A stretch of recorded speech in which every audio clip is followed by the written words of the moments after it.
Power steering fluid. Indicate the location of the power steering fluid dipstick and confirm that there's adequate power steering fluid and it is above the refill mark.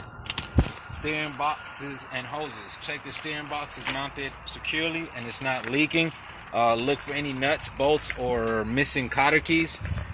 Check damage to the power steering hoses and power steering fluid leaks. No power steering fluid leaks or leaking from the connectors. Steering linkage. Check that the connecting links, arms, and rods from the steering box to the wheels are not worn or cracked. Check the joints and sockets are not loose or worn and there are no missing nuts, bolts, or cotter keys. Suspension. Check for shifted, cracked, broken, or missing leaf springs. Check for broken or distorted coil springs. If equipped, check the air rod suspension for damage and leaks, and airbag mounts are not damaged and are securely mounted. Check my mounts. Look for cracked or broken spring hangers, missing or damaged bushings, and broken, loose, or missing bolts or U-bolts. My shock absorbers. Confirm that the shock absorbers are secure and there are no leaks. My brakes. Look for missing, broken, or bent parts. When pulled by hand, the push rod should not move more than 1 inch with the brakes released. My brake chamber. Check that the brake chambers are not dented, cracked, leaking, or dented, and that they are mounted securely and have no loose or missing clamps. Check for worn, cracked, or leaking hoses, lines, and couplings, and they are secure and not leaking at the connectors. My brake drum down in here. Check for dents, cracks, or holes, loose or missing bolts. Brake pads should not be worn thin. Brake liners should not be worn dangerously thin, and then check for contaminants such as grease, oil, or debris. All right. My wheels. You got it? Yeah, we're good. Okay. Wheels. Check for damage or bent rims. Rims cannot have any welding repairs. Tread depth, minimum tread depth of 4/32 on the steering axle tires, and 2/32 on all other tires. Tire condition. Check that the thread is evenly worn without cuts or damage to thread or sidewalls. Valve caps and valve stems are not missing, broken, or damaged.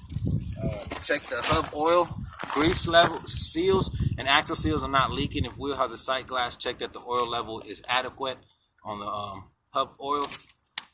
Check for any missing lug nuts, cracks, distortions, or any signs of looseness such as rust trails or shiny threads or metal.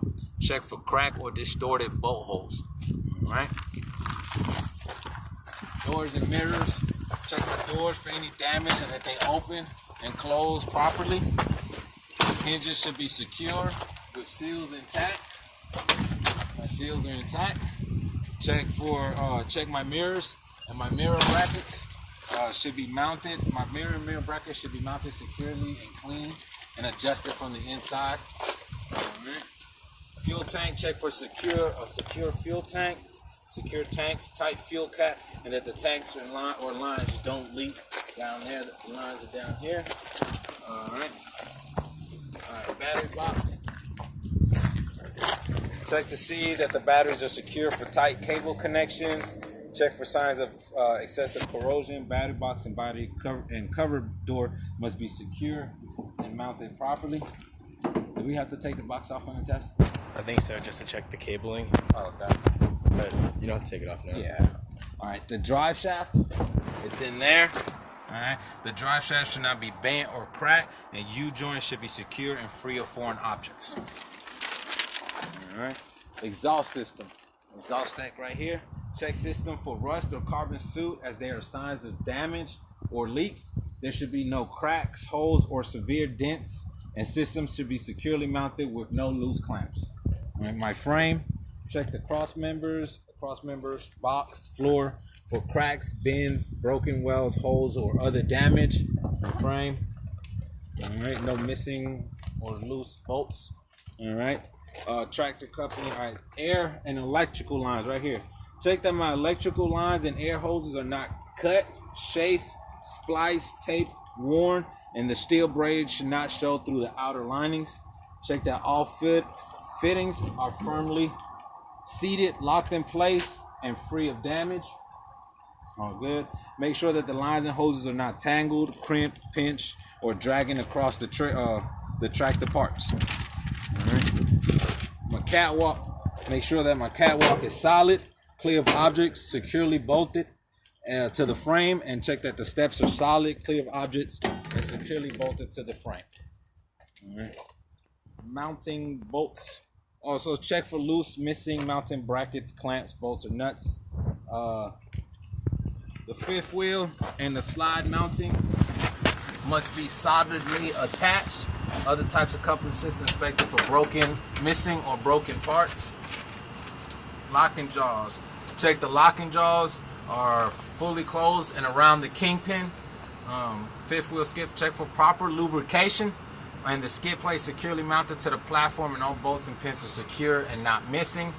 The platform structure supporting fifth wheel skid plate should be free of cracks or breaks. If equipped with a release arm, check that it engaged and that the safety latch is in place. The kingpin, apron, and the gap. All right, check the kingpin should not be bent or damaged. Visible part of the apron should not be bent, cracked, or broken. The trailer should be lying flat on the fifth wheel with skid plate without any gap. The locking pins. The locking pins should be fully engaged if air power. Check for leaks. The fifth wheel should be positioned so the tractor frame will not strike the landing gear or the tractor during turns. All right.